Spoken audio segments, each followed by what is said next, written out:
All right, well, we're live here. So we're coming to you with an all new setup here for the Two Shots podcast. Thank you guys for joining us and tuning in and listening because we are broadcasting live right now on the Two Shots podcast website.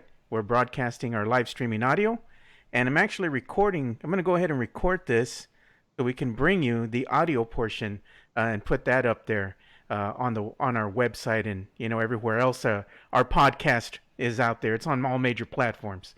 But either way, I'm glad to see you guys again. It's been quite some time since we've had a live stream or a podcast because of what's been happening, with this quarantine life. We've been busy just staying at home, being healthy, and just enjoying the new normal that is everyday life. So how are you guys doing right now? Surviving. Wesley? Yep. Yeah, just making it work, enjoying time with family. I mean, it's the one plus of a really terrible situation is that, I've been able to spend more time with my kids than I would have ever hoped to at this time of year. So, there's always a positive that comes out of a horrible negative, and that's the one positive. True that, man. And I know Jonas. I've been seeing a lot of Jonas lately, so I know Jonas is doing good. He's just out there living life. Out there living life where? Locked in isolation in my apartment. If it wasn't for my Xbox, I would have lost my mind weeks ago. Yeah, man. But you all can't see, but if you look at Jonas's wall, he has a superimposed image of him on an actual Browns player. Do you see that? You would immediately be the best Browns player. Hey now. We're pretty great now, but that's a gift from a couple years ago from a baby brother. Custom job he did there. So that's awesome. He did. Yeah, I think I'm gonna have to have Jonas's brother make our own cards with our own respective teams, and then superimpose our faces on our favorite player's body. So that'd be fun. That'll be a lot of fun. I can only imagine what Ben's playing card would look like, or his sports card. It would not be good. I want Ben's head really tiny, like a shrunken head. Guys, I think we should just go out and go full tilt and say, hey, it's all got to be like a WWE wrestler body. We all got to pick one WWE person and make our own wrestler names, and then come up with our own personas, and then make cards off of that. I can get behind that, dude. I'm down with that. Yep, I'm down. Let's do this. What are y'all drinking today? I'm drinking tea. Cherry Coke. Cherry Coke. Is it just tea there? Or you got a little something stronger in there, Joe? We're starting off pretty good. I got tea in here because I was outside in the sun, and I was spraying the yard for bugs and pulling weeds and doing, yard work and stuff, trying to keep busy. So it's just tea, unfortunately. I do got some Modelo waiting for me in the fridge, though, after I'm done with this. So I got that to look forward to. There you go. That's the good stuff. That's nice. Yeah, Modelo Negro, dude. Modelo Negro, you got to do it, man. I haven't had that one. You even stepped it up a little bit there. It's not just Modelo. Yeah, Modelo. Yeah. That's next level right there. The Negro is top shelf. Yes, sir. Stuff. Yes, sir. Man after my own heart. Well, we're here because we're going to go ahead and talk about San Antonio Spurs news and some of the things that kind of broke yesterday. I mean, for a long time, we haven't had any news, and then all of a sudden, it's just hitting you one right after the other, So we'll go ahead and dive in here, and we'll kind of touch base first on that RC Buford, conference call that he had, and what what do you think, or what are your thoughts about the conference call that RC Buford had with, and so let me put it like this: it was a very short list of people that were invited into that conference call, and our friend Jeff Garcia was one of the few who was privy to this video conference call. But RC Buford came out, and he kind of said some things, and one of the things that stood out at me was he said that the NBA has all intents to continue out the rest of the season, and I don't know what that actually entails. How are you going to finish out the rest of the season? Because in order to get everybody in game shape and get them ready to come out and play basketball again, you have to at least minimum 21 to 22 days has to be set aside for everybody to kind of come back, practice again, start getting in some type of shape, and get ready to go and play either the remainder of the games, or are you just going to have the playoffs? I mean, how are we going to proceed? To me, it was kind of like a cryptic message. Yes, they intend to return, but what do you think is going to be the normal once they return? We'll start with you, Ben. What do you think? I honestly don't think this season gets a conclusion. I think things will get moved back. The draft may get moved back, but if they decide early enough that, hey, we're not going to finish the season, it's going to be a logistical nightmare.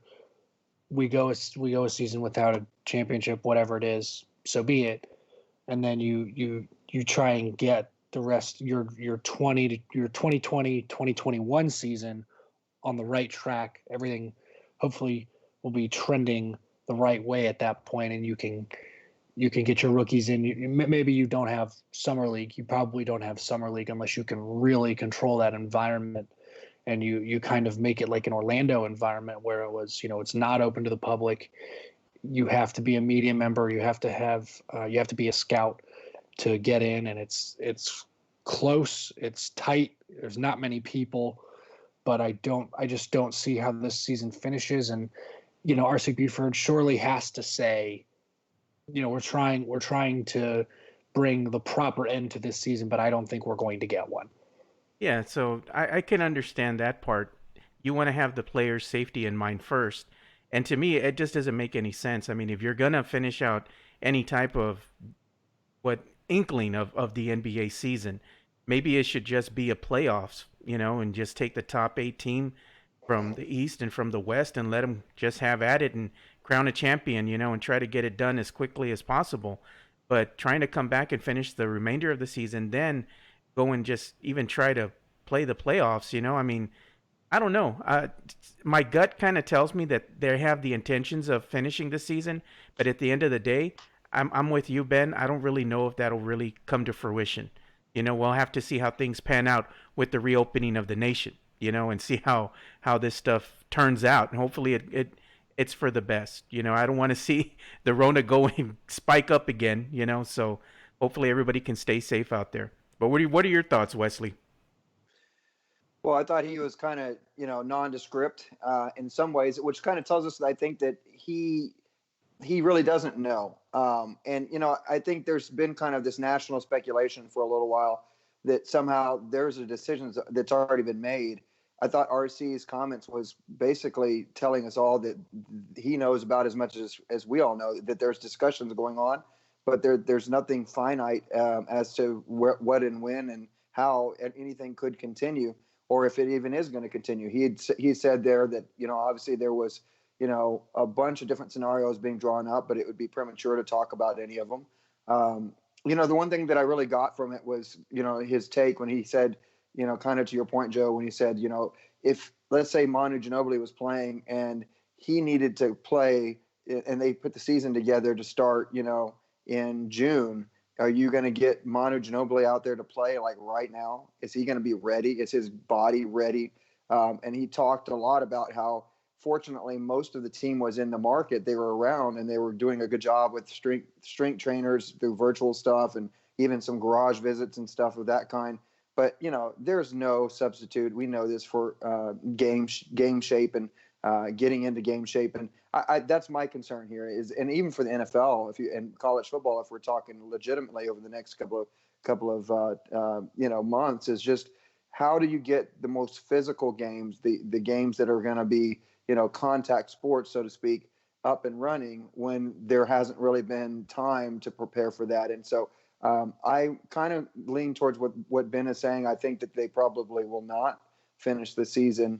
And, they have a playoff? Sure, they might. But at some point you get so close to the next start of the season. And yes, there's been talk even of, stretching that back and finishing next year's playoffs late. But, at some point there has to be some normalcy. And I hope that maybe the better minds just agree. And I thought RC did a good job with that. And he just gave some pretty straightforward answers about what he does know and about what his players were up to as they were going forward, and that the front office was still doing their job. They were doing due diligence to get ready for this draft and still preparing as if they might still play, but are really prepared for anything. Yeah. So let's go ahead and get Jonas's take here. Jonas, what were your thoughts on this video conference call and RC Buford's comments? Well, on it overall, Joe, I think that the big thing is that if there is any attempt to try to finish the season and name a champion, it automatically comes with an asterisk on it then, because you can't shorten the end of a sports season. You can take any amount of games you want to from the beginning of a sports season, but as I've discussed before, you go into a season overall with a set number of games that you have to qualify your team for the postseason and an opportunity to win a championship. You know, therefore, how you can strategize when you rest your players, what games you take hard and what ones you don't, over the course of that season. And Popovich is one of those players that really, or one of those coaches that kind of leads that march, right, in terms of resting his star players and getting ready for the playoffs. And as we talked about before, during the regular season, I always kind of had this inkling that he was being so experimental with the rotations through December, through January, even back in November, because he knew that all he had to do was get this team to buckle down like he did last year and make that postseason push. The Spurs went on a 9-game winning streak last year to make the playoffs, and they weren't technically eliminated yet this year. Playoff streak aside, I just think that to give any, and it's not just a Spurs thing. This is an NBA thing. There were the 1 through 8 were not determined yet on in the Eastern Conference and on the Western Conference. You can't just go out there and say, oh well, we decided to end the sport here. We're going to give you guys all 21 days to get healthy, in shape, everything. There's just so many factors that put an asterisk on the champion that would be. It's useless. I'm with you guys, Wesley, Ben. Go ahead, just stop this season, prepare for 2021, and just go ahead and get that one off on the right track.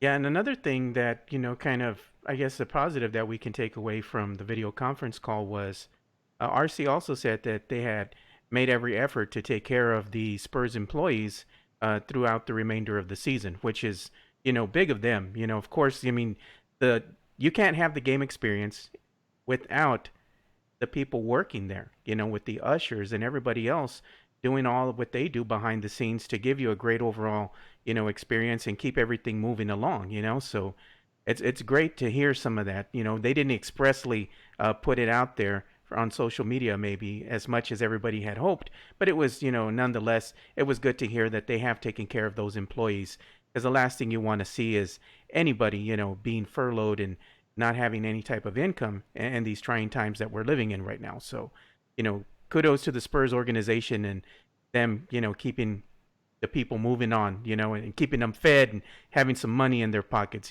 so good on them. But we're going to go ahead and transition here, and we're going to talk about something else that kind of like took social media by storm and took everybody by surprise yesterday. We had this news come through, breaking news yesterday, that the Spurs were actually going to be selling a minority stake in the organization. Again, I kind of saw this through Jeff Garcia out there on Twitter, so make sure you go and follow our good friend Jeff Garcia. He's over at News 4, and he does a great things out there as far as covering the San Antonio Spurs, so make sure you go and follow him. But is this something to worry about? Because first we had the San Antonio Spurs, or Spurs Sports and Entertainment, should I say. They went ahead and sold the Stars, the WNBA team they had. Now they are the Aces, and they moved to Vegas. Now, this season, the San Antonio Spurs, or Spurs Sports and Entertainment, they go ahead and sell the Rampage. They're going to Vegas. Now they're selling a minority stake in the organization. So I'm like, okay. I mean, really, at the end of the day, why are you doing this? What's going on behind the scenes? Is there something that we should keep an eye on? I know a lot of Spurs fans, the talk was, oh, the team's gonna be sold, they're gonna move, and I'm like, the city would be devastated if that happened, but realistically, I don't know if that's something we should be worried about right now. We'll go ahead and start with you, Wesley. What's your take on this? It's much ado about nothing. honestly. I think Jeff obviously did a great job. And Jeff is, Joe, you're right. Jeff is a really great follow, smart guy, and he's got his pulse, the pulse of so many different sports, and particularly here in San Antonio with what he does in his own media and also for the TV that he does. But I give him kudos for that. But I just think that a lot of this, just you have to remember, the Spurs Sports Entertainment is going to do things that are profitable for the city and then profitable for the Spurs. And if you look at it, because the Rampage, as much as I like the Rampage, I was a part of numerous performances there with groups and musical groups that we'd go, been to numerous games. You love minor league hockey, but it wasn't profitable. It wasn't making the kind of money that it needed to. The Silver Stars were not bringing in crowds. They were not making money. And, Spurs Sports and Entertainment is going to be about just that. We've heard that for years, that the Spurs Sports and Entertainment is always going to do things that benefit the Spurs and their brand in particular. And if it's not, then it doesn't need to stay around. If Vegas feels like that's a better opportunity for them because they just now got their first big sports franchise in the Raiders, it gives them a little bit more clout as a sports town. More power to it. But I just think that fans need to get back from that diving board, stop jumping off. It's not a big deal. This happens all the time. We don't see just one owner in a franchise very often. There's always minority owners. In fact, the Spurs already have that to some extent. And I just think that this isn't one of those times where you're going to see the Spurs go vacate. That was going to happen, and it was very close to happening back in the 90s. It was almost a done deal to a group to take them to the Midwest, and it probably would have been the St. Louis Spurs at the time. But the thing is that when you look at what's going on right now, I think just people, they tend to think, well, the Spurs had a bad year this year.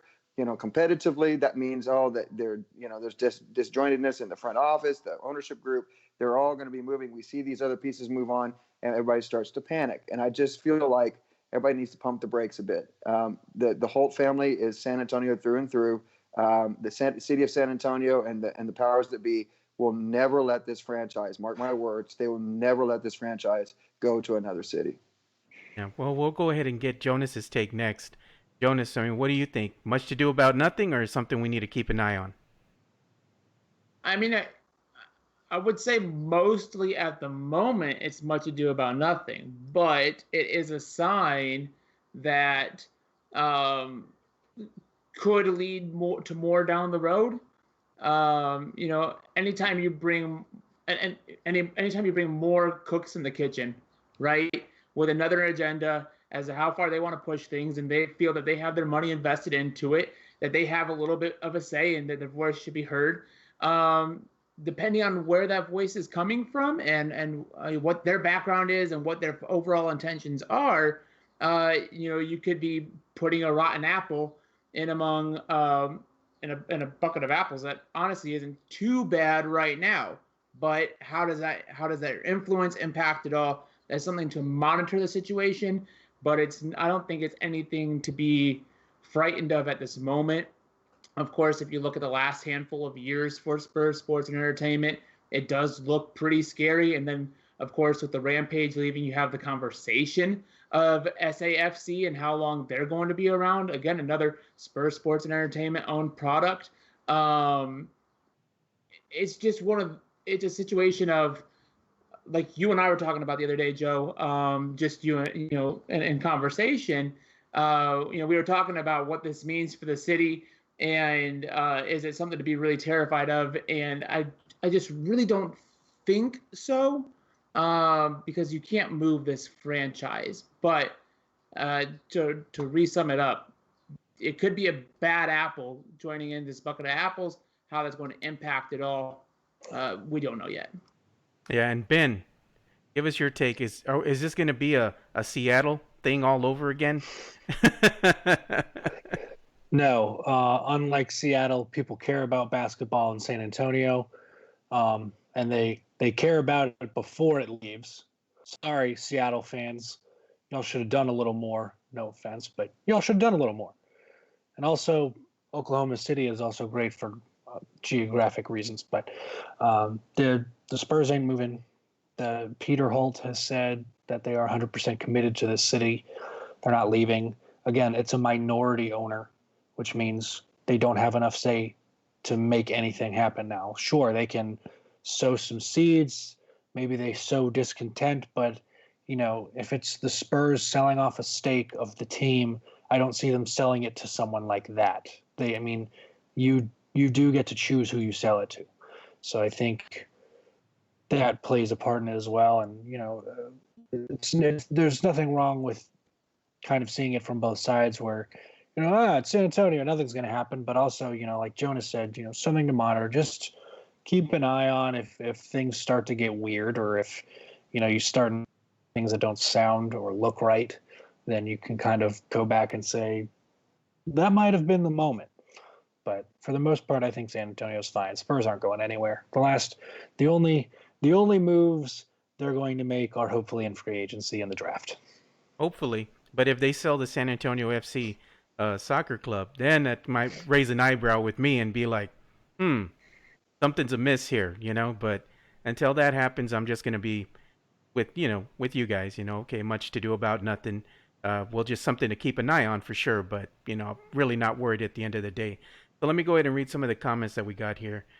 We had Tim Rodriguez. He goes, "Hey, Joe, this is the end for the Spurs in San Antonio. They are going to Vegas, man. This is ass." No, I told him I don't think that will happen, And then Doris Campano Bosco, she says, "All San Antonio, Texas teams to Vegas. On my way." She's on her way to Vegas. So Doris was the biggest Stars fan I knew. She was always at the games, always supporting the team. And it was disheartening, once they sold the team to Vegas, and now they're the Aces, and they're doing quite well over there. So Doris is still supporting the team. Got a sick team. Yeah, they do, man. And it's a shame, you wish that would have happened while they were here in San Antonio to kind of fill the arena up a little more. It was one of the best values in sports here in San Antonio, because you could buy a seat for like $10.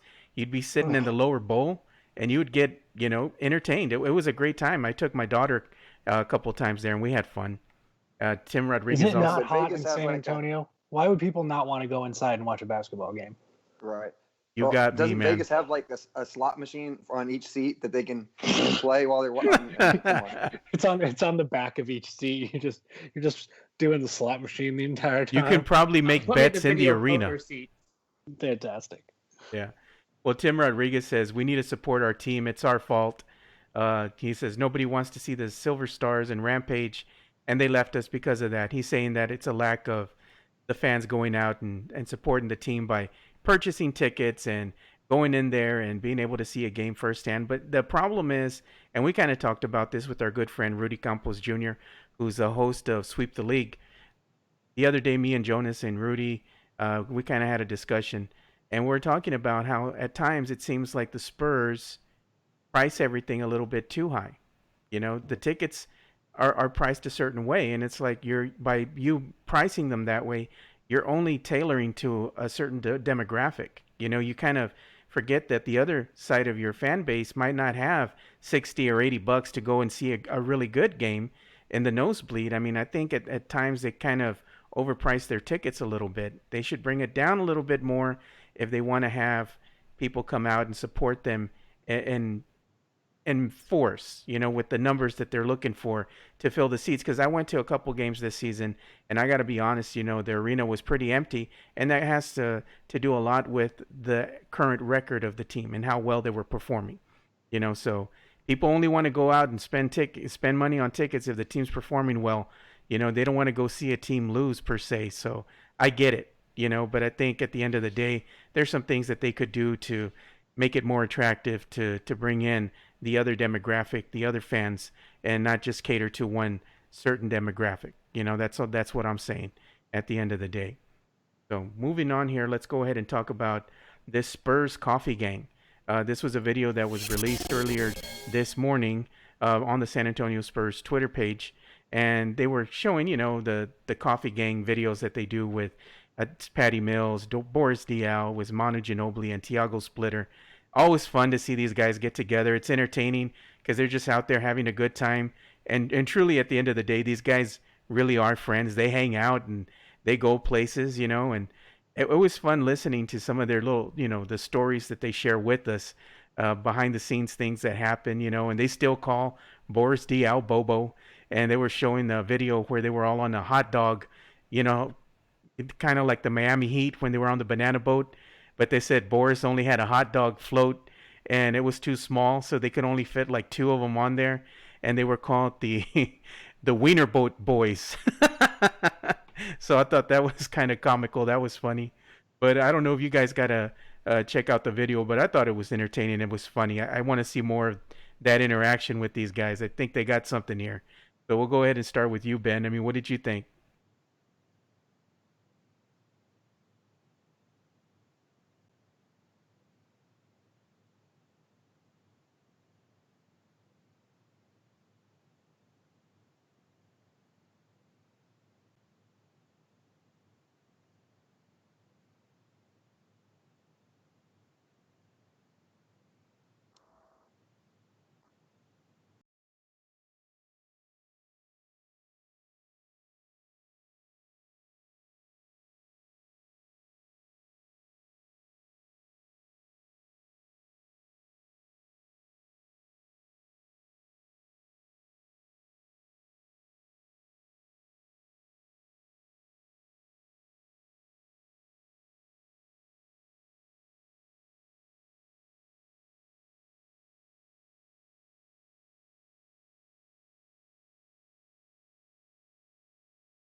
Get a chance to watch the one from this morning, but you know, oh, that was weird.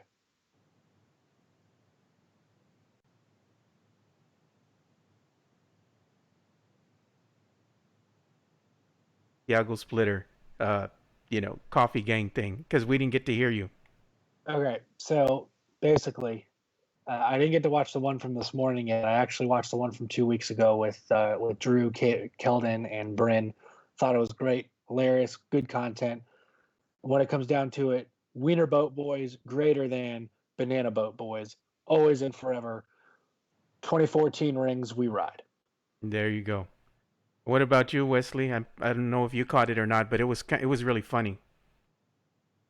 Yeah, I was sawing boards as I was listening to it this morning. I was putting wood on the deck there, and it just reminds me of the the kind of players that we get here in this town, and we need to be very grateful for, because like Ben alluded to, you had the group last week, and you had these guys this week, and of course getting to hear Manu being called Gramps, and Bobo, obviously, and you've got just the great idea of calling it, obviously the Coffee Gang, and that just shows you it's genuine. How many times do we see that players go off and they get done with the season, and then they jump out to Lord knows where, all across the country, all across the world, really, and yet if you really stop and think about it, these guys still hang out with one another. Many of them still live around here, and they still show a vested interest in each other. And it's not the winning. They don't talk about the titles and that kind of stuff. They talk about, obviously the memories that they've had, and that stuff is real. I mean, I think that's what the biggest takeaway from that podcast was, is just that they're real. They're not faking. They're not there, making up stuff and just trying to do something kind of corny because that's who they are. Those are real guys that really care about each other and have a great camaraderie. So, I took a really good liking to that. I love the the Wiener boat story. It was pretty awesome. So I yeah, have the pretty video cool. playing as you're talking about it, and it shows the Wiener boat here on the live stream. So that's funny, dude. Cool. But what about you, Jonas? I don't know if you get to check it out, the Coffee Gang video, but it was funny, dude. I did, and like Ben, I actually saw last week's right after it came out, and I'll tell you, Ben, this one goes a lot better than last week's. Last week's felt a little awkward when you had, I think Keldon felt shy at times, and I think I'm okay in saying Bryn sort of seems like he has a wet blanket personality anyway. and I kind of felt that in their video. I don't know what time they recorded it, so it might have been early. And no offense to them if they were on their first cup of coffee, because it takes me about 2 or 3 to get started. But it was a lot more interesting to hear this week's stories. Of course, it is the OG Coffee Gang, and I think that's something, Wesley, that really stood out to me too, was just the genuine relationship that they have. And when you compare it to the first episode last week, the aspect of genuine really stands out, because it feels like now Patty's just trying to bring some semblance of family, some semblance of culture into today's Spurs rotation, where that one just kind of happened organically, right? With Boris, Thiago, and Manu, like that was just it just happened. And now it almost seems like a lot of other Spurs traditions, it kind of seems forced at the moment. But it was really cool to listen to the OG Coffee Gang talking about it all today. And I mean, the Wiener Boat is funny, but my favorite was part of it all was the conversation about the dunk contest that they had going amongst each other. Where you had 40-year-old Manu putting up dunks, and it's almost like questioning why, and then you get into the actual behind the scenes element, and he had a competition going on with Boris to see who could put dunks up there, and then obviously Thiago has height and Manu has athleticism and Boris has height, and Manu asked the question at one point if Patty had ever dunked in a basketball game. And Patty said no, but he has dunked before and in basketball practice. So that they said that qualifies, but not quite as much. So that was my favorite story, just because, again, like you can kind of see in today's Spurs where it almost feels like they're not having fun out on the court, where winning in itself is a task, and you compare it to a championship roster and how their mind is on the last thing almost seems to be winning, because they know they're going to go out and they have the talent level to win, that they're just having fun, so much fun in game, whether they're commenting on Boboing and how he would just daydream in the middle of a game and just seem like he's out in the middle of nowhere, and you're having dunk contests. Like winning is a culture in and of itself, and winning makes everything easier, even to fill the seats in the arena, like you alluded to earlier, Joe. But I think that also makes this Coffee Gang, the original one, really special to see. And I'm glad that they had that in the preview for next week, that we're going to get more of this group of four, as opposed to the, if you will, G League special that we got in week 1. Yeah. So let me go ahead and give a quick shout out to some of the people who are watching with us right now. I'm going to go ahead and transition here so we can see some of their comments on the screen. But, we had Doris, who says, since Becky retired, ticket sales just went down. She says, our international players still hang out. Coffee break. And then Tony Ornelas, this guy, he's crazy, man. He puts, majority stake is still safe. He goes, they are just selling the minority stake. Just looking for a more minority person to buy this stake. That's all. Why is everything about race? He's just kidding. He put a smiley face emoji on there. And ha ha ha, Tony Ornelas, you made it funny. Frank Ramirez puts, hey Joe, long time no see.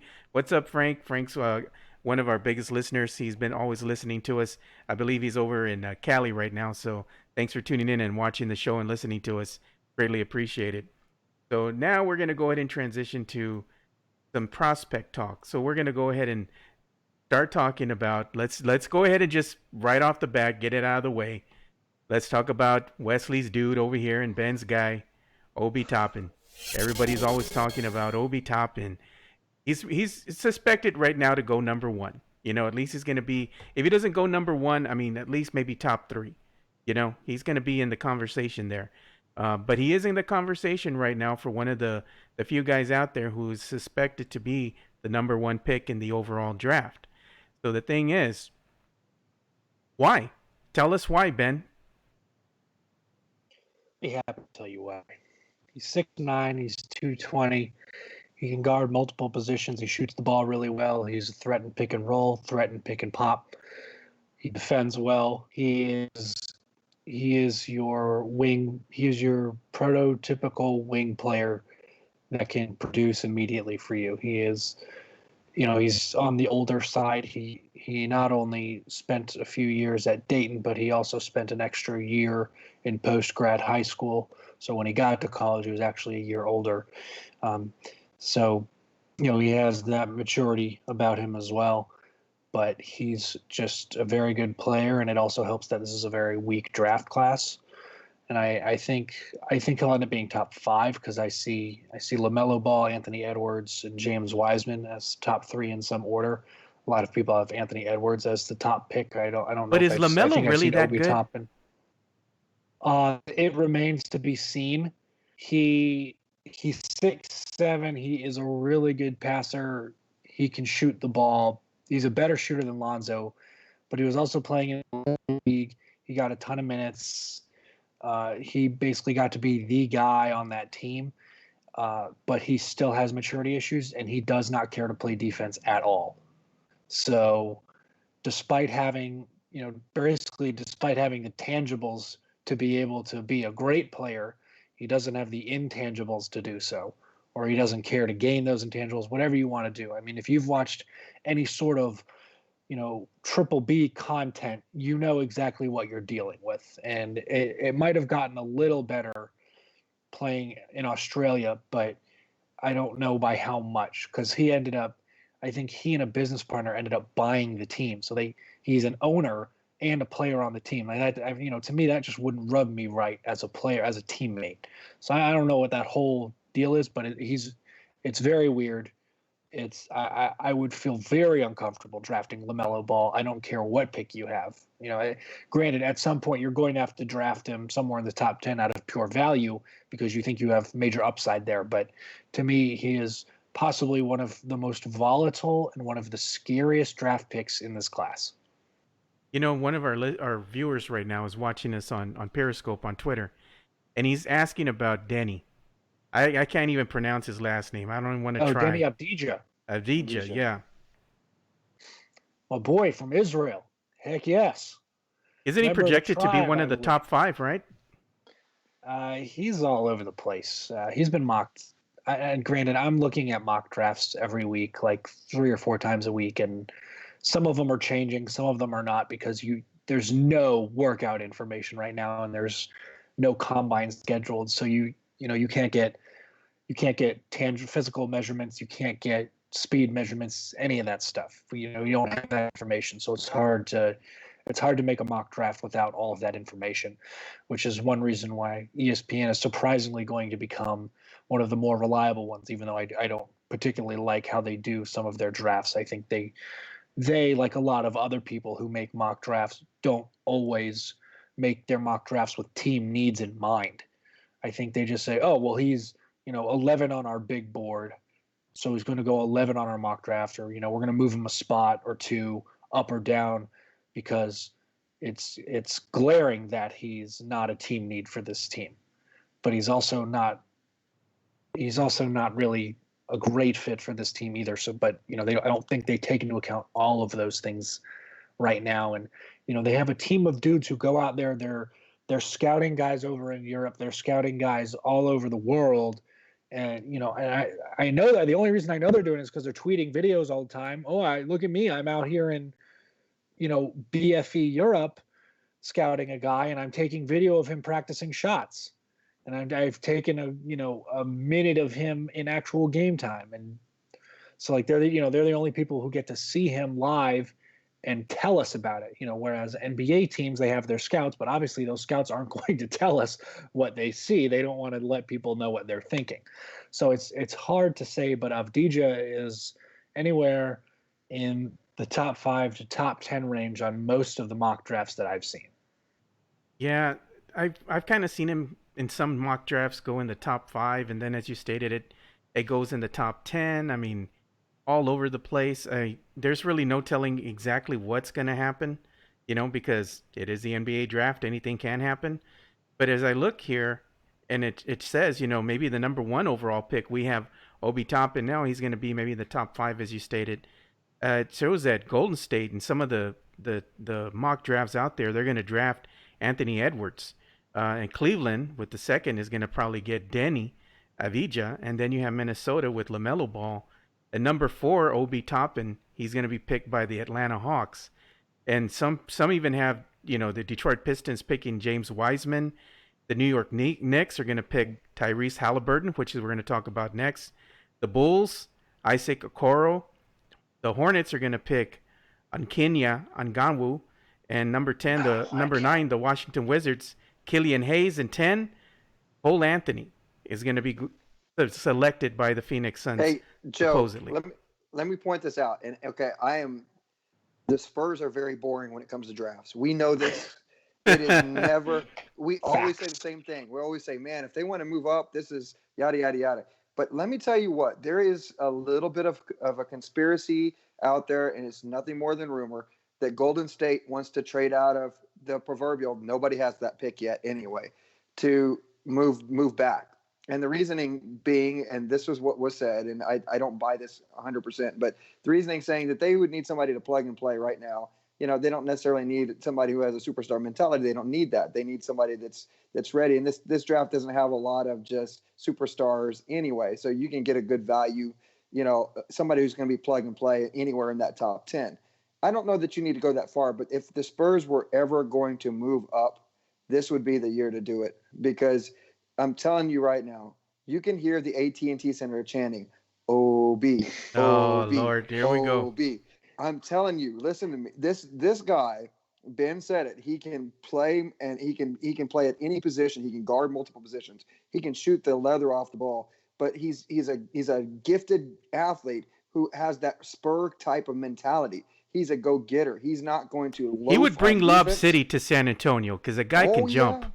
Oh yeah. Can you imagine if you got that kind of elite talent, elite length, and elite athleticism with a Lonnie Walker, with a DJ, with these guys who are coming with Jonas's boy, Block a Portal, with Keldon. I mean, you would have a Spurs winning team for a long time. And I will say this: if he does get taken earlier, it'll be tears, but. I don't expect them to get him. I think that the Spurs are going to be boring. Whatever pick they are in, they're going to pick at that pick, and they're going to find somebody that's going to contribute for them. But it's my biggest Christmas wish list. Please, Spurs, go get Obi Toppin. Go get him. What about you, Jonas? You still there crossing your fingers, hoping for Obi Toppin to fall to the Spurs at maybe the 10th or 11th pick? Look, I honestly don't follow anything going into the draft process. Why? Because I don't have the patience for all of college basketball. A. B. We all have our areas. Don't you do that. We all have our areas. And I just know that's not my area. Which is why I don't take on college basketball, right? I will sit there and I will watch G League action all day. Because I'm able to. But college basketball is the pure game, Jonas. But college sure, but it's a different sport entirely. And even those, I mean, if we want to talk about a guy outshining on a G League roster, how easy is it for some guys to just overshine on a college basketball roster, especially when you go up against and I love, like, there's a lot of drama this last college basketball season with how many times that number 1 seed changed hands. But we also talk about the mediocrity then that introduces, because there was no one team that was by and large better than anybody else to get really excited for. And there's not a whole lot of talent by and large to get really excited for, which is why we're talking about a year where Golden State has the number 1 overall pick. And Wesley, you're saying that you're reading that they might trade out of that. Why? When you already have Klay Thompson, Steph Curry, Draymond Green, and you're going to just add it, and Andrew Wiggins, you're just going to add another top talent to that at the number 1 overall. It's more about what can we do, and when I approach this draft, it's more or less what I want to see and what I don't want to see happen for the Spurs. Obviously, guys, we don't need another guard. Like, serious. Oh, come on. They like looking at undersized guards, Jonas. Ugh. Right, but what I'm saying is we can be honest, right? I don't feel that we need another guard. I also don't feel really excited about another 6'9", 220 product when you look up and down the roster and you've got your Chimezie at 6'9", 220. You've got Trey Lyles at 6'9", 230 something. Rudy Gay still on the roster at 6'9". I wouldn't have a problem letting Chimezie go for Obi. I wouldn't be hurt one bit. Obi. I mean, It's happening. You're still going to have to deal with the fact that they're probably going to go sit in Austin for a year, at least a year. And there's enough coming out of Austin that should be coming out of Austin and joining the San Antonio roster with big contract implications. Chimezie, his contract isn't guaranteed this year. The money doesn't start to become guaranteed until somewhere mid-July, and then his full contract does become guaranteed on like October 15th. But up until then, we can cut Chimezie for no loss. None of it is guaranteed. Drew Eubanks, he's unrestricted right now. What do you want to do with him? Man. He's been in the system for 2 years. He was rated the worst player in the NBA on NBA 2K20.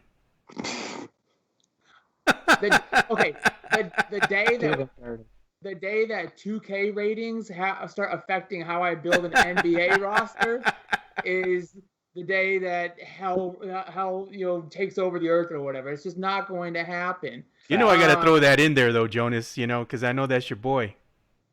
I like Drew Eubanks is better than Chimezie. He's better than Chimezie. No, and I don't argue that because Chimezie does have an outside shot. Chimezie has a lot of athleticism and defensive upside.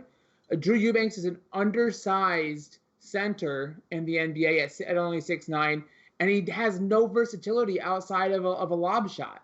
He can lob a hook shot, and he can dunk the basketball. That's really all he has going for you. He has a high motor, but Chimezie has so much more upside, which is one of those things that the Spurs themselves have to consider going into this year. So going into this draft, what I don't want to see is another 6'9", 3-4 hybrid. I don't want to see another guard. So you're like, okay, well, what do you want to see then? I want to see another big man.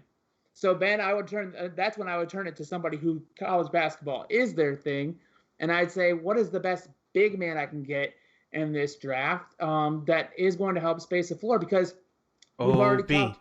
But he's only 6'9", and I know that's weird to say, but he's only 6'9". I understand that fits as a modern 5. The way that the NBA is changing, it's becoming less about length and less about size. But there's a reason Jakob Poeltl is my favorite basketball player on this team right now, because of the length that he provides, the nastiness he provides. I love a great post game. If we really want to get rid of LaMarcus Aldridge, we're going to have to replace him. And so that's when the conversation always comes. Well, let's trade LaMarcus. Okay, well, what are you going to bring in that's going to fill that? I'd like to do that during the draft. And if we want to get rid of LaMarcus after that point, let's do it. So then I turn it to the college basketball tables and I say, what do I need to do to get who I need? Big man, give me 6'11" and larger. Is he available at 10? And does it make sense for the Spurs themselves to trade down and still acquire the talent they're looking for? Yeah, so we're going to go ahead. I'll hit you with two situations here real quick. Sorry, Joe. Go ahead. If you want to talk about trading up, if this Golden State thing is real, they want to trade back, you want to trade up to Golden State. Golden State wants a guy like James Wiseman. James Wiseman, 7 feet tall. I think he's 240, 250. He moves really well. He's fluid. He can space the floor for you. All right. He's a decent shooter. That's easy enough to work on. But he's a fluid athlete. He can get up and down the court, runs like a gazelle. No issues there. Can play defense, all that stuff. Has the length you're looking for. That guy's a top 3, top 5 pick. If you want to, I would say if you're going to move up, if the Spurs are going to move up in the draft and try and get that top 2 pick, whatever it ends up being from the Warriors, and you want to trade LaMarcus Aldridge and whatever else you got to do to make the deal, not lopsided or work salary cap wise, whatever it is, James Wiseman is your guy. Now, you got me a little off guard here, but if you want to move back, there are options for guys if you want to move back. I mean, I don't remember if he's actually declared or not, but a guy like Neemias Quetta for Utah State, he declared last year and didn't end up staying. He could be an option. Vernon Carey later in the draft. He's 6'10", 265, great post work, good rim protector, not terribly explosive, but a guy who can help you out, and he can space the floor a bit. He's becoming a better three-point shooter. This guy, a little not as heavy. He's also 6'10", but Jalen Smith. He's long. He's wiry. He has gotten stronger since he's been at Maryland. He is much more explosive than Carey. Gets off the floor, shoots the three really well.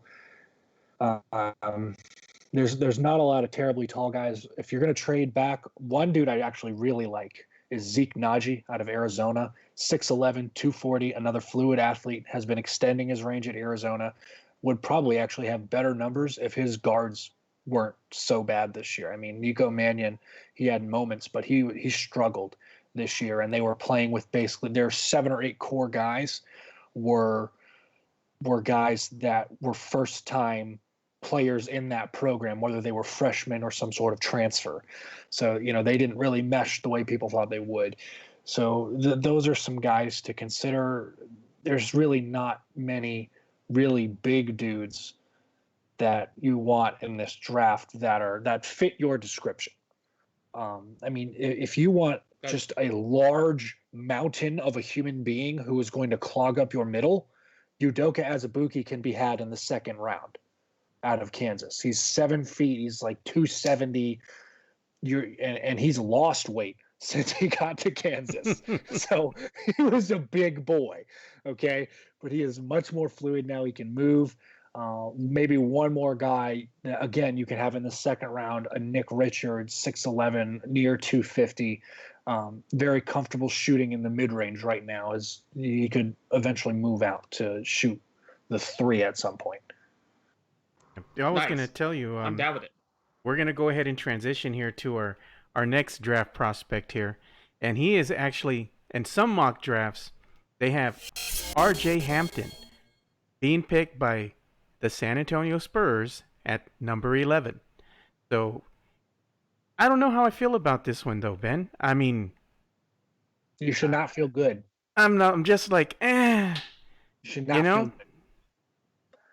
He is RJ Hampton played in New Zealand for the NBL, the Breakers. That's who it was. The New Zealand Breakers. The Breakers.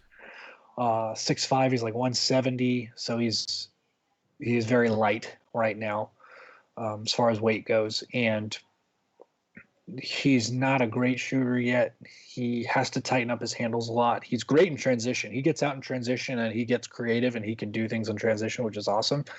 But you would if you're going to have him as one of your lead guards, you have to commit to doing that, getting out in transition and running, which I'm not sure the Spurs would do still with the Rudy Gays and LaMarcus Aldridges on this roster. So he scares me because his talent, his upside, he could be a top 10, but what he's given right now doesn't look like it. And he had kind of the opposite opportunity that LaMelo Ball did, whereas LaMelo Ball got to run everything. He was the guy, playing 30-plus minutes a game. RJ Hampton was playing maybe 15 to 20 minutes a game, did not have the ball in his hands a lot or as much. And if you have him out there on the floor, he has to be with another guard who can help create and drive the offense. RJ Hampton is not at the level where he can do that on his own right now. I have to say, though, Ben, some of the comparisons that people have made with RJ Hampton is comparing him as far as body type with somebody like Zach LaVine, but doesn't have the shooting prowess of Zach LaVine, nor does he have the, vertical ability, or athleticism. No. And that's the thing. Zach LaVine is rare. Yeah, and the thing is that you never know, like you stated with RJ Hampton, if he will develop those skills as far as being able to, get a really good mid-range jumper. Is he going to put a three into his arsenal? We really don't know at this point, So to me, it's just excited. People get all excited about his highlights, but again, as Ben pointed out, it's against lesser competition. He's slashing to the basket and getting there against lesser defenders. When he gets into the NBA, even your 9, 8, 10 guys on the roster, if you don't have a 3-point shot, you don't have a mid-range game, you don't have a post-up game, and you don't have elite athleticism, you're not going to make that happen. And I saw a comparison where he was like laid up to like Dante Exum or somebody like that, and I thought, I don't buy too much stock into the comparison game because to me he doesn't have, and that's where I go back to what Ben was saying a minute ago. I think this is going to be the draft where you have to trust the NCAA guys a little bit more than you're going to trust those that either played, in a foreign league or in just as a foreign basketball player in general, and only because there hasn't been enough time to go scout him, go put him in a gym, go work him out individually, go see what he actually can do. Sometimes a player like that will come out and you say, you get them into a gym and they do more than you expected them to.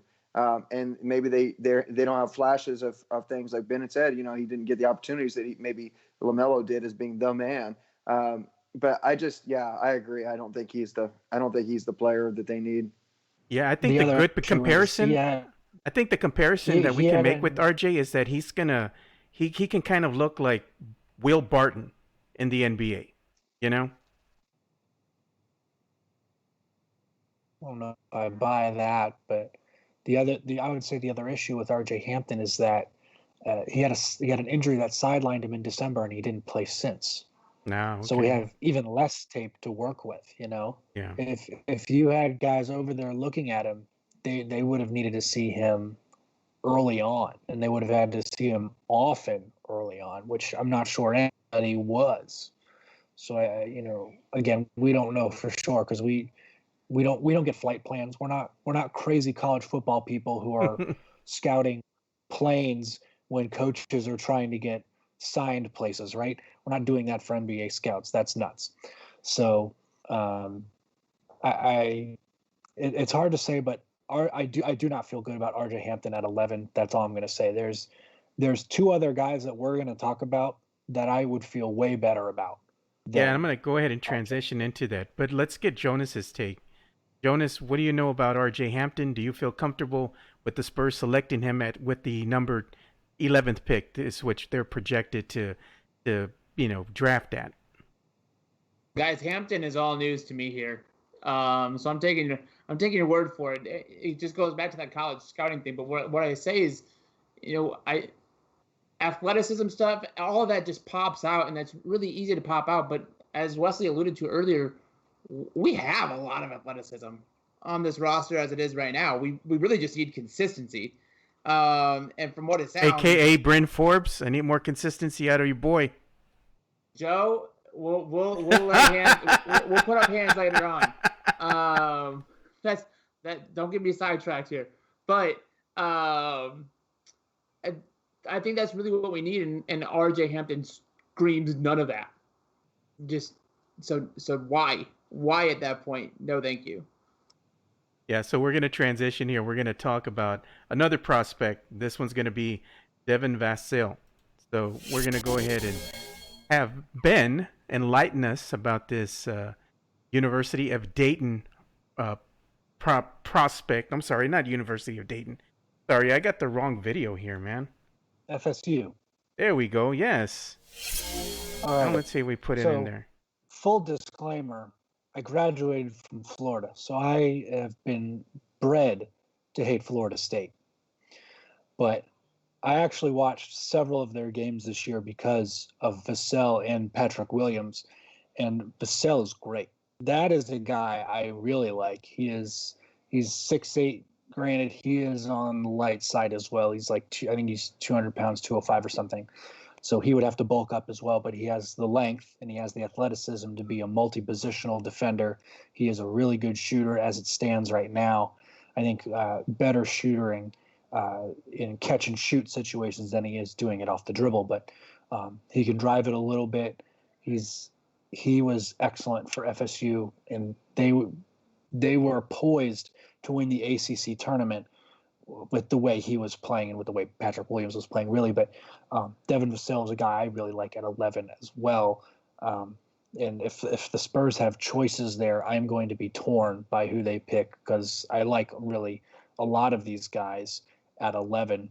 Whereas, you get back into the 20s where the Spurs are used to picking, it's kind of slim pickings there, in one sense, in that, all your good players should be going first, but also, maybe there are some fringe second round guys that get taken, or you haven't considered, and they get taken with the 20 whateverth pick by the Spurs, like what they did last year, where they took Keldon Johnson, who was a guy who fell, and it was crazy because they could have taken him at 19 or 29, whereas I don't think Luka would have lasted to 29.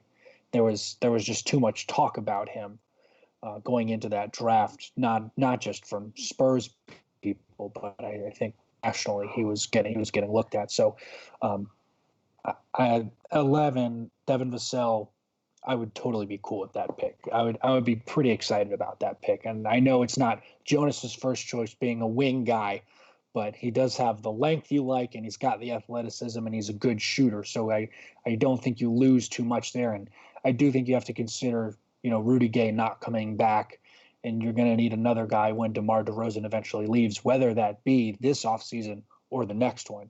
It's a lot of times drafts aren't done with short-term needs in mind. It's, I guess, depending on how you define it, whether short-term be this year or the next 2 or 3 years. But, a lot of times they're trying to long-term view it. And I think he is good in the long term. He is a prospect who maybe he spends a year in the G League, but I do believe he can contribute immediately to this team. Yeah, I think he can. I think that's the intriguing part about him. But you also have another person who we're going to talk about as well, and I think it's some of y'all's favorites. But before we do that, let's go ahead and let Wesley give us his feedback in regards to Devin. What do you think about him? Yeah, throw up the V already, man. Vassell, I could get it. I could get behind him right now. I kind of think, to what we were talking about, and this is something, Jonas. This is kind of a segue to you here in a minute. It depends on what the Spurs really want to do with Samanic. Obviously he's a size. Is he really going to be like a stretch 4 in the NBA when he's ready? Vassell's kind of the same way. I mean, it's really, he's going to be a small forward, but the NBA isn't positional as it once was. And I kind of almost think that's why the Spurs were having problems this year.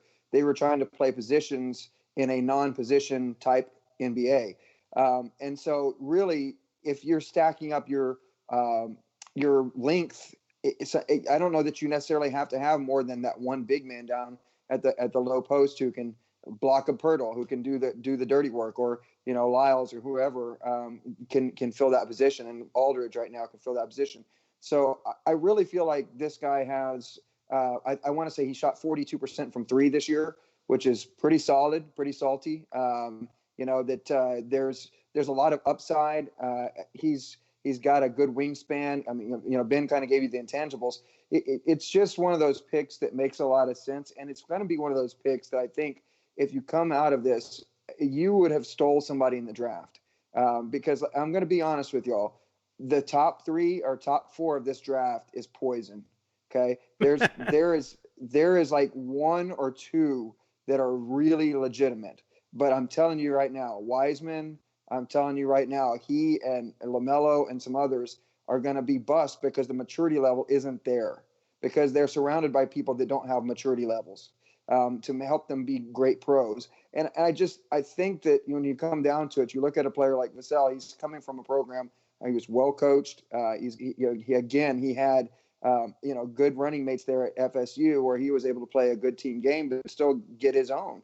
And so when you're looking at things like that, he fits the mode of what the Spurs like. He also fits what the NBA is like now. That's my thought. All right. And what about you, Jonas? You got any thoughts on him? Yeah. You're right, Ben. He falls into that position that I find that we don't really need at that guard spot. Wesley at 6'6", I don't think that he gives me the length that I'd be looking for at a 4. I see the future for Luka more as a stretch 5.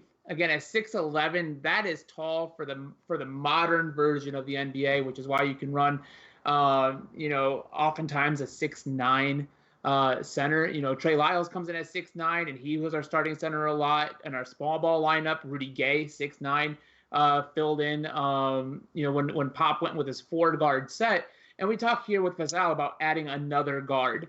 What stands out is his defensive ability. That is always going to be an upside. But we already deal with so much, I think, in terms of the development and what we're talking about, all these guys and why we send them down to the G League.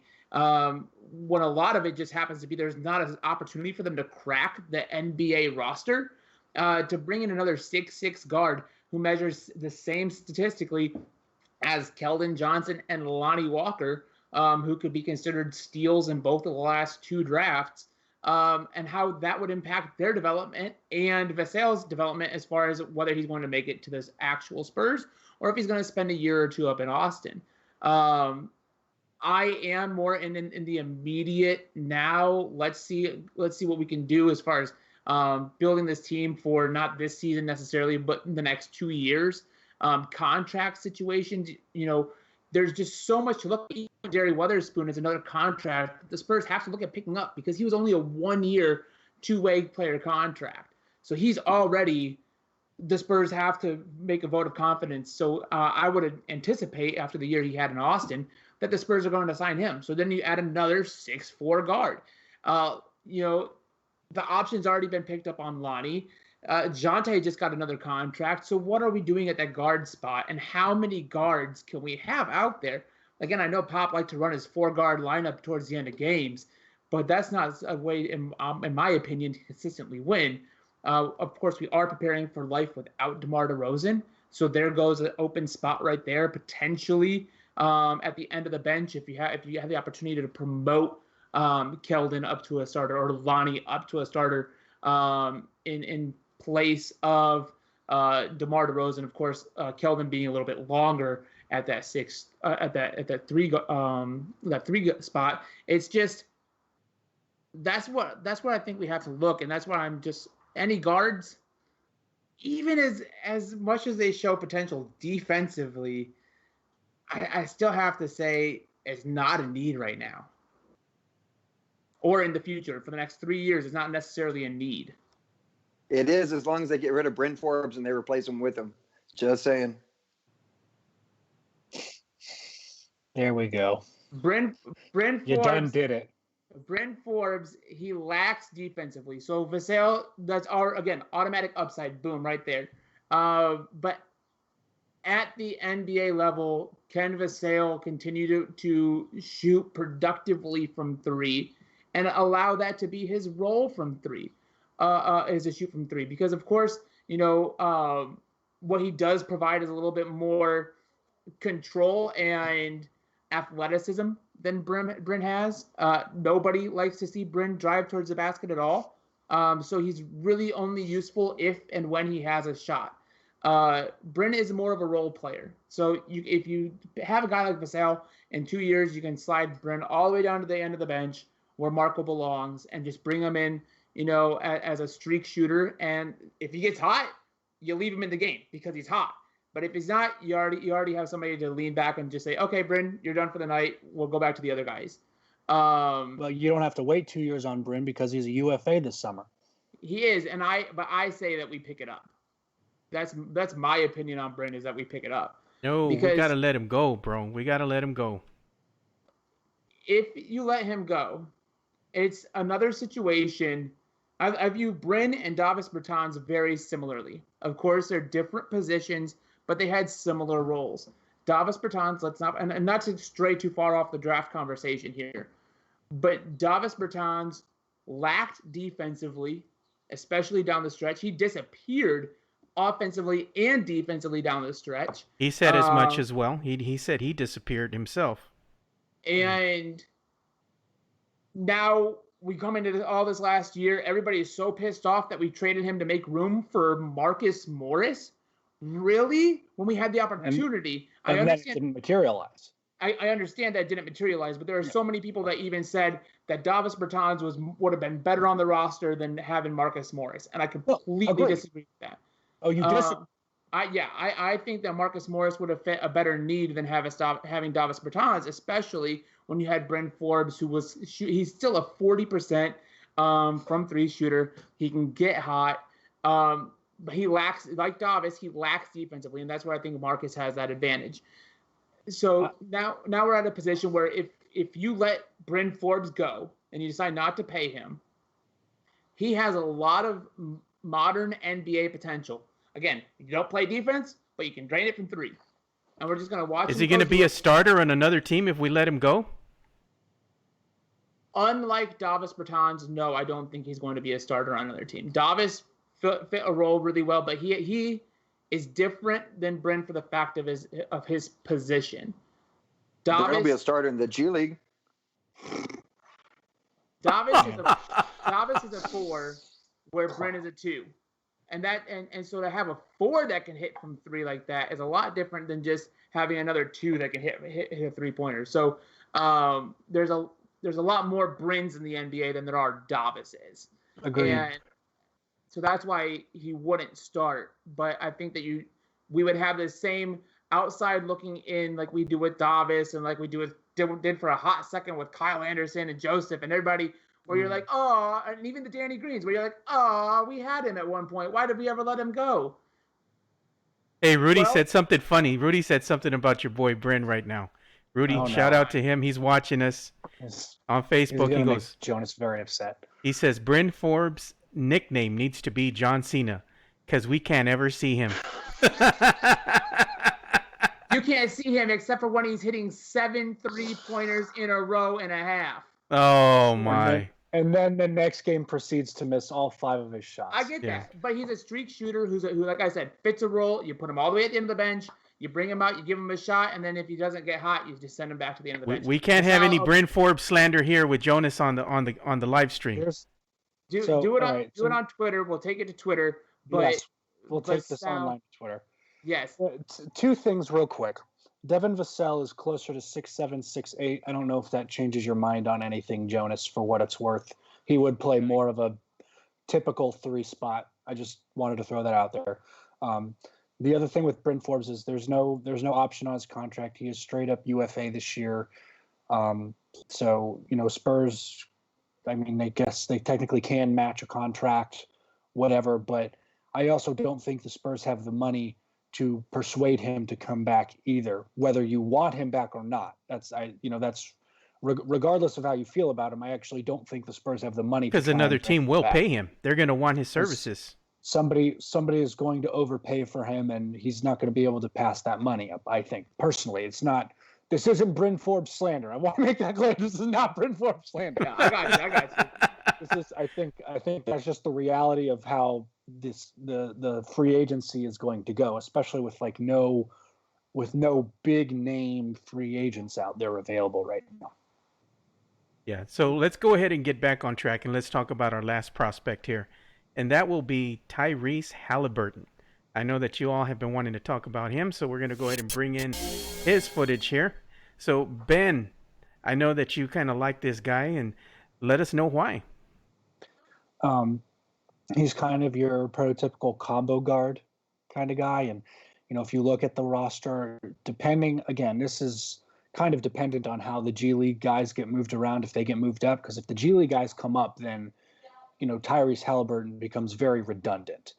But he's 6'5", he's very long, another good defender. He is also a good shooter. He's got, if you watch his highlight tapes of him shooting, it's kind of like a weird hitch in his shot, but it works for him. He still shoots at a really high clip. And he, more often than not, he was the guy creating offense for Iowa State this past season. And so you can kind of throw him out there and you can trust him to run an offense for your team.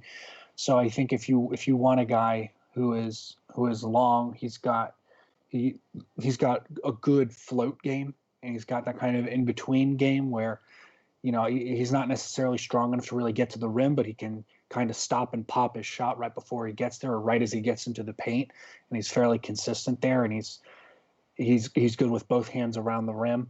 He's good.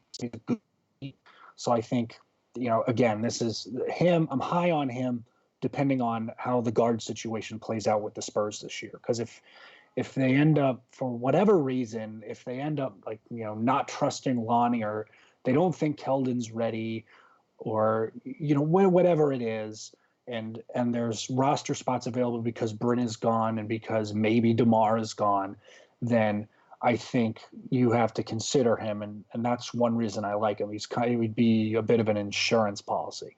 I like him more than R.J. Hampton. I got to tell you that. Yes, for sure. I liked him. The only thing is that he does have that awkward release when he shoots from beyond the arc. It's kind of strange, but he can also be tweaked, Yeah. Well, and the thing is, I think he's still shot above 30. I don't know the exact number off the top of my head, but he definitely shot above 35% from three, despite the mechanical issue with his shot. Yeah, I like this young man. I think he would fit in really, really well here with the San Antonio Spurs. He's kind of that stereotypical player that you want, somebody who's smart, has a good basketball IQ, and of course, he can play great defense as well. He's a great defensive player. So I think he would fit in great here. Of course, he's going to have to see at least a season over in the G League, which will just help him develop his game even further. But I really like him, man. I think if he's available, the Spurs should pull the trigger and get him. I hate to say it, Wesley, but I doubt if Obi is going to drop all the way down to 11 or 10. Obi. Hey, while we're at it, a Woj bomb broke a minute ago, and then it was followed up. CBS Sports is reporting this as well, that the draft lottery has been postponed. So it's kind of ironic. We're talking about, what the lottery positions are going to be, but the ping pong balls definitely are not going to be counted up for a little bit. I'll be honest with you, Wesley. I heard it first through Benjamin Bornstein. He kind of sent us that message in the Facebook chat as we're doing the live stream.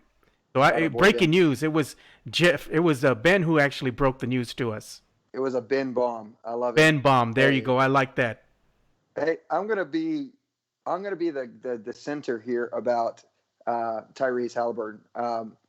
I like his game. I don't love his game. I do think that he has. Oh, you're in love with Obi. That's why you want Obi. Well, I think with Tyrese, it's because he's, again, this is going to steal a little bit of what I know Jonas has been saying a little bit, is that he's at a position that literally the Spurs have kind of a log jam in. You have a good number of those guys who are the 6'4", 6'5" range. The one thing that I know is having watched the Big 12 a lot, and I watched, because of my Red Raiders, I watched the Big 12 a lot. And I will tell you this, he has struggled against elite players at times in the Big 12. Now, what did not struggle was his defense. He has the ability, I think, really, of all the things of his intangibles. It's not his shot making that's going to be, I think, his calling card. I think he's going to be a heck of a defender, an elite level defender in the NBA. But one of the things that I noticed about with his shot, it kind of reminds me a little bit of like a Kenny Smith type of shot. Kenny always had kind of a sideways spin on the ball, and Tyrese doesn't necessarily have that, but it's kind of a knuckleball. The way he shoots at the release is awkward. He's, the way he it's just a unique form. But we saw, even in our own backyard, a Tony Parker who really couldn't shoot anywhere on the floor develop with Chip England. If there's ever going to be a guy who the Spurs could take in and work with him, and Chip could make him a more fluid shooter, of course, I think that part of his game would be just as strong, if not stronger, after that. I just don't know if that's what they need. To me, going by what Jonas had said earlier too, I feel like the Spurs really need somebody who is either a small forward type, or that can be that small forward, power forward hybrid, or somebody who's a big man that's got, that stretch 4, a stretch 5 ability, who's ready to play right now. And that's nothing against Tyrese. I think he's a fantastic player. And, if the Spurs picked him, I wouldn't be disappointed at all. But I just kind of feel like after watching Big 12, he doesn't inspire me as much as my boy, Obi. Of course. What about you, Jonas? You got any thoughts? Actually, Joe, I do, and I'm glad that Wesley, you're kind of like said you're in my camp there a little bit as of the needs. But Joe, if you can, on our live stream, pull up that strengths again for Tyrese, I'd appreciate it. I have it on right now for you. It says he's a solid in-between floater runner as far as his game goes. the one I want to point to here is the IQ. And so if it really is that strong combo guard, as you alluded to, Ben, in your take, that I think is something different than what the Spurs have in their logjam at the guard position. Because we have a lot of twos, but we don't have anybody that can really run that offense. And even at the G League level, they relied a lot on Galen Robinson and Tevin King, and they made the trade with the Rockets organization for Angel Rodriguez. All these names are non-Spurs draft picks, right? So when you look at preparing for that next level, and I know a lot of people, the conversation on Spurs Twitter was like, oh, well, Quindary can come up and run the point. Quinn is not a one guard.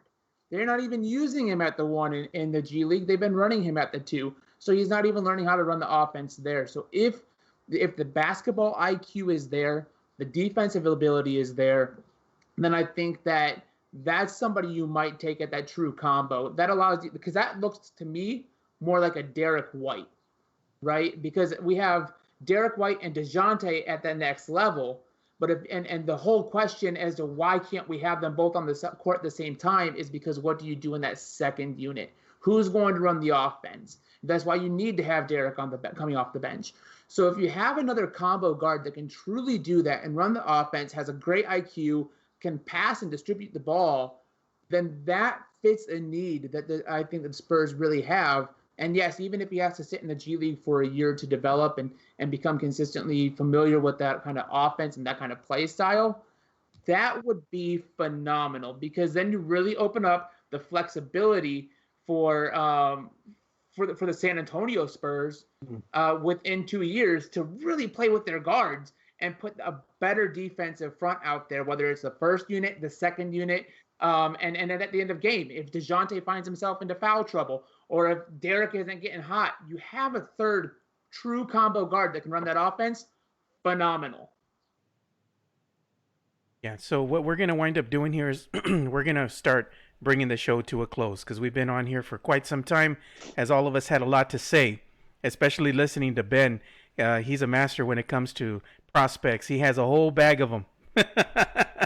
You don't like one, he has 10 more for you. What do you want? Trying to dish it out here, man. Yeah, dude. So before we go ahead and end the stream, let's go ahead and go around the horn here and have you guys plug yourself so people know where to find you on social media. We'll start with you, Ben. All right. You can find me on Twitter at @the_Boomstein. You can find plenty of my stuff at Project Spurs, doing a little bit of writing for lineups as well. More NBA draft prospect and prep. So, all your NBA draft needs, I got you. Yeah, and Wesley, where can they find you and talk with you about anything and everything that has to do with the world of sports and also pop culture? Yeah, at Wesley Perk, that's my Twitter handle. But and I just wanted to say this before we sign off. Big shout out to our frontline workers. I have a friend of mine who's a doctor and some friends that are nurses, and what you all do out there is beyond anything else. I mean, the volunteers, those people that are working in great places, essential places like the food bank, that are handing out curbside meals at schools and those kinds of things. I know we get a chance to break away and talk some sports, which is needed, and it's a needed thing to give us some respite from what's going on in the world. But big kudos to all of us out there in the world, and prayers for safety and for anybody afflicted by this horrible sickness. Yeah, little known fact, my wife is a nurse, so she's works for Methodist here locally here in San Antonio. So she's one of the frontline workers that's out there every day doing her thing. So, give props to all the nurses and doctors that are out there on the front lines. Y'all do a great job. And Jonas, where can they reach you on social media? At Jark Clonus, JARKCLONAS, at Jark Clonus on Twitter. I will take all your hot takes on Bryn Forbes. Come at me, bro, because I will defend him. You make sure you all come at Jonas hard with your Bryn Forbes hate. Because I will defend him to the point where it might not even seem reasonable anymore. A lot of block of Pirtle love, just because. How do you not love a 7'1", 260-pound Austrian guy with just a fire? He really, in my opinion, lightens up the Spurs personality just a lot, but brings it all every day on the court. Of course, NFL draft just wrapped up, so I'm really excited about my Cleveland Browns and what their potential are. So if you want to holler at me there, and then of course with Project Spurs Network, haven't had anything out recently. Just starting to get back to the keyboard on your Austin Spurs. Everything going on up there, of course. They just had a watch party yesterday with the Austin Spurs. They did just have a watch party in addition to the Coffee Gang on the Spurs YouTube channel. They've been doing the growing grounds, really highlighting what that process looks like up there. And they had RC Buford was their guest last night for a Q&A afterwards. And last week after their season finale, episode 4 of their growing grounds, they had Coach Blake Ahern talking a little bit deeper on what that whole process is like and what they try to do really in Austin. And that's what I think really wraps up this draft talk really well, because they're not just drafting for San Antonio, they're drafting for the Spurs in Austin. And of course, as you alluded to, Ben, not just this year plug and play players, but 2-3 years down the road. So at Jark Clonus on Twitter, holler at me with it all. Yeah, so you can get a hold of me too. I'm a Two Shots Podcast on Twitter, and that's all spelled out, TWOSHOTS Podcast. And I like to talk about sports, MLB, football, everything in between, and of course pop culture. We get a heavy dose of pop culture as of late because everybody's sitting at home streaming movies. There's only so many movies you can watch. Little known fact, though, we're going to have to round up the group here. And I got to put a call to action out there, because it is going to be May the 4th coming on Monday. And our good buddy Jeff Garcia has not seen the last installment of the new franchise, the new trilogy. So I made it a point when I got on Locked On Spurs, told him we're going to have a watch party. So we're going to do that probably sometime next week. I got to get with him, and I'll get with you guys. But we're going to watch this live with Jeff, and that's going to be a lot of fun. His hate is strong for that. It's my favorite Star Wars movie. It's my favorite one. I'm telling you. I'm honest. God, Wesley, that the bar has not been set high, man.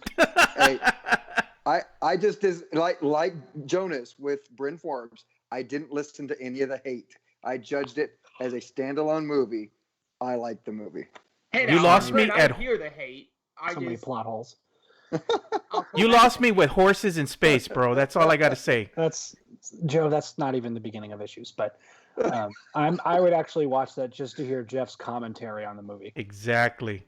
That's gonna be gold, man. We gotta sit up, pull up a chair, get your favorite adult beverage, and let Jeff just go at it. I say that he'll last maybe 5-6 minutes before he's out.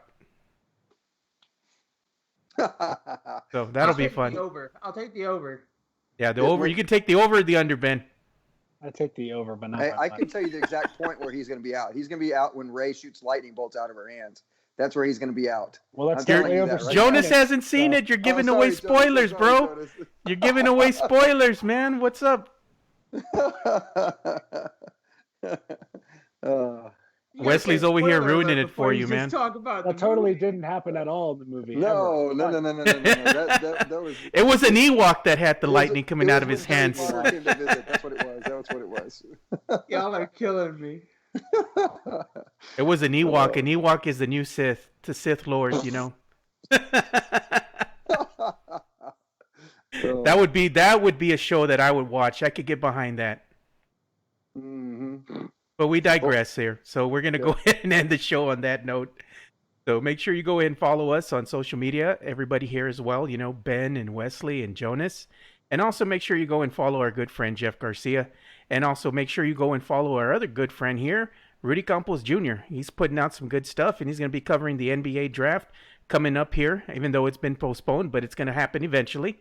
And when it does, you make sure you go ahead and follow Rudy and see all the good stuff that they got cranking out over there. So for Jonas Clark and Wesley Perkins and Benjamin Bornstein, I'm Joe Garcia. Thank you guys for listening and watching another episode of the Two Shots Podcast. And like we always say, spread the love, stop the hate, be kind. We're out. Peace.